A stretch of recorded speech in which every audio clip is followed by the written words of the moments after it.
pessoal, belezinha? Paulinho da Matemática mais uma vez com vocês. Hoje o nosso bate-papo é a continuação sobre estatística.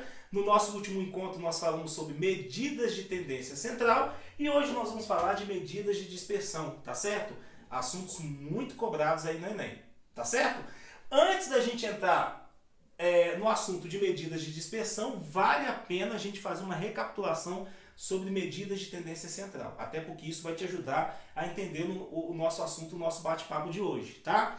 Quando nós falamos de medida de tendência central, nós falamos que existem três medidas de tendência central: média, moda e mediana, perfeito? As medidas de tendência central, elas têm o papel, elas têm a função de dar um valor representativo da minha amostragem. No vídeo anterior, nós falamos do exemplo de alturas de alunos, não é verdade? Vamos supor que eu tenha 10 alunos e eu calcule a média aritmética das alturas desses alunos e encontre a altura de 1,68 m. O que esse valor diz para mim? Ele diz que esse 1,68 m é o valor representativo de todas as alturas desses 10 alunos. Se tivesse um valor que representasse, ou se tiver um valor que represente a altura desses alunos, de todos os 10, esse valor é 1,68 m. É isso que uma medida de tendência central faz. Dá um valor representativo para a sua amostragem, independente se é a média aritmética, média geométrica, não importa o tipo de média, ou se é a moda ou se é a mediana. Agora, já a medida de dispersão, ela vai medir para mim se esses dados da minha amostragem estão muito distantes, muito dispersos, ou muito próximos, ou muito coesos, em relação a uma medida de tendência central. Vou te dar o exemplo dos alunos, tá certo? 10 alunos, 10 alturas. Será que essas alturas desses 10 alunos estão muito próximos ou muito distantes em relação à média de 1,68 m? Será que o aluno que tem a altura maior do grupo, essa altura desse aluno, ela está muito próxima a 1,68 m ou está muito distante? Será que o menor aluno desse grupo de 10 alunos, será que o aluno que tem a altura menor, essa altura está muito próximo de 1,68 m ou está muito distante de 1,68 m? Quem vai falar isso para a gente são as medidas de dispersão, tá certo? E basicamente são duas medidas de dispersão, tá certo? Eu vou começar com o desvio padrão. O desvio padrão, para você poder entendê-lo, você precisa entender primeiro a variância.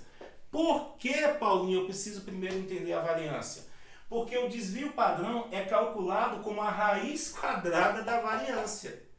Ou seja, se você não entende, não consegue calcular a variância e não entende o significado da variância, o desvio padrão para você não tem o menor sentido, o menor significado. Tá certo?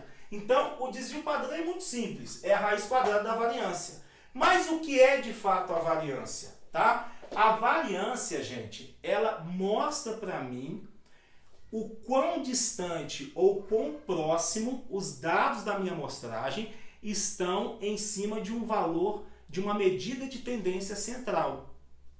Vou te dar um exemplo. Eu estou pegando as 10 alturas dos meus alunos, né? O exemplo das 10 alturas. A variância, para mim, ela vai medir se essas alturas estão muito próximas da minha média aritmética, que é 1,68 m, ou se estão muito distantes desse 1,68 m. O valor que vai ser encontrado aqui na minha variância, ele vai dizer se a minha amostragem tem uma tendência a ser mais homogênea ou mais heterogênea.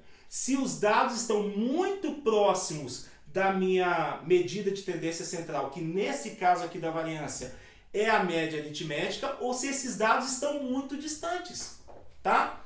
Talvez você já tenha visto algum vídeo, alguma videoaula, ou lido em algum livro, em algum material dos seus estudos aí, que a gente calcula a variância como a média aritmética dos quadrados dos desvios. O que isso significa? Significa exatamente essa fórmula. O que é a média aritmética do quadrado dos desvios? Média aritmética eu não tenho que somar e dividir pelo total de elementos? Então esse n que aparece aqui na fórmula de variância significa para mim, nesse meu exemplo das alturas dos alunos, representa os 10 alunos. Eu tenho 10 alunos, eu tenho 10 alturas, então meu n é igual a 10. Quem é esse x1, quem é esse x2, x3, x4 até o x10, porque eu tenho 10 alunos. São as alturas, respectivamente, do aluno 1, do aluno 2, do aluno 3 até o aluno 10. E quem é esse x barra? Esse x barra significa para mim a média aritmética dos 10 alunos, que a gente está chutando aqui, por exemplo, 1,68 m. Tá? E o que é esse desvio? Cada aluno tem seu respectivo desvio. Tá? O desvio, como que ele é calculado? Do aluno 1, por exemplo, eu pego a altura dele, subtraio da média aritmética do grupo, que é 1,68 m. Pego a altura do aluno 2, subtraio da média aritmética. Eu tenho o desvio para o aluno 2. Eu quero saber se esse aluno ele é mais alto, quantos centímetros em relação à média, ou se ele é mais baixo, quantos centímetros em relação à média. Se a altura do aluno 1, por exemplo, for de 1,70 m e o x barra aqui, que é a minha média aritmética, for de 1,68 m, o meu desvio vai ser de quantos centímetros? 2 centímetros. E aí eu sei que são 2 centímetros positivos. Quer dizer que esse aluno está 2 centímetros acima, né, da minha média. Ele é alto 2 centímetros, ele é mais alto em relação à média 2 centímetros. Se o aluno 2 tem a altura de 1,65 e a média é 1,68, 1,65 menos 1,68, isso vai dar uma diferença de 3 centímetros, né, negativos. Quer dizer que esse aluno está 3 centímetros abaixo da minha média, tá certo? E é isso que fala para mim o desvio. E quando eu falo que a variância é a média aritmética dos quadrados dos desvios, eu estou falando exatamente dessa fórmula. Pega a altura 1 menos a média eleva ao quadrado, a altura 2 menos a média em relação ao quadrado, pega isso até a 10ª altura e divide por 10. Só que aqui tem um problema. O valor que eu vou encontrar aqui, ele não é um valor real, porque eu estou somando quadrados. Concorda comigo? Então, isso aqui é uma soma de quadrados. Como isso aqui é uma soma de quadrados, o valor que vai aparecer aqui não é um valor fiel em relação à minha média aritmética. Perfeito? O meu desvio que eu vou encontrar aqui para a minha variância, ele não é um valor ainda adequado, porque eu estou somando quadrados. Então, se eu estou somando quadrados, a possibilidade de encontrar como resultado um valor quadrático, é lógico que ela é iminente, não é verdade? Eu vou encontrar um valor quadrático. Como eu vou encontrar um valor quadrático e não me interessa o valor quadrático, eu vou e tiro a raiz quadrada desse valor quadrático. E é exatamente a raiz quadrada desse valor quadrático que vai dar para mim quem? O meu desvio padrão. Então, o que significa esse termo desvio padrão? É o desvio que representa a dispersão em torno da média da minha amostragem. Tá certo? Se na hora de calcular o desvio padrão eu achei, sei lá, 2,67 aqui, tá? O que isso quer dizer? Quer dizer que existe um desvio em torno da média de 2,67 centímetros em relação à média aritmética. Se a minha média fosse de 1,68 e achei aqui 2,67, é como se os dados da minha amostragem estivessem 2,67 centímetros abaixo ou 2,67 centímetros acima da minha altura média de 1,68. É como se a minha amostragem estivesse concentrada em torno desse intervalo. Olha que interessante, olha que bacana.